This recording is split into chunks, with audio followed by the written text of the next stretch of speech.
আমি জানি সম্পত্তি লেখানোর পর 2 সেকেন্ড দেরি করন যাব না। এটা বলে বাল মইরেই যাব বাচ্চা বড়দার ফ্যামিলি আবুজস্তাই হামতাম লাগাই দিব। ঠিক আছে, তুমি তাড়াতাড়ি সকালে জানিও। যাও ড্রেস চেঞ্জ। এবারেও লিখে দিব না সব ব্যাংকের টাকা সব কিছু আমার নামে ট্রান্সফার করে দেবো। কি করে বুঝাইছাস? আরে বুঝাইছি। আমি তো ভাবছিলাম পারবি না, আমারই করণ লাগবো পরের দিন। না তুই আমার মাইয়া প্রমাণ করে দিলি। তো জামাই মনে চলে আসছে তো। আসসালামু আলাইকুম আম্মা। ওয়ালাইকুম আসসালাম। বাবা ভালো আছো? হ্যাঁ, কখন আসছেন? আসছি একটু আগেই। বসো। তুমি বসো। বসো না, আমার সাথে বসো তুমি।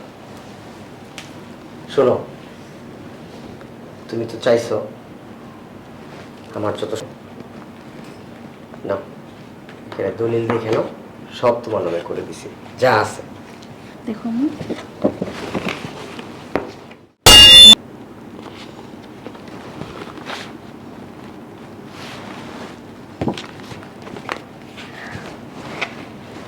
তো বাবাজি জি বলেন আম্মা। তো ভালো করছো, কাশনি বাঁচো, তোমার মা বাপের কাছে চলে যাও। আমি কয়দিন বাঁচবো এটা আপনি জানেন কোত্থেকে? সবই জানি, কিছুই আমাদের অজানা নাই, বুঝছো? যাও ব্যাগ।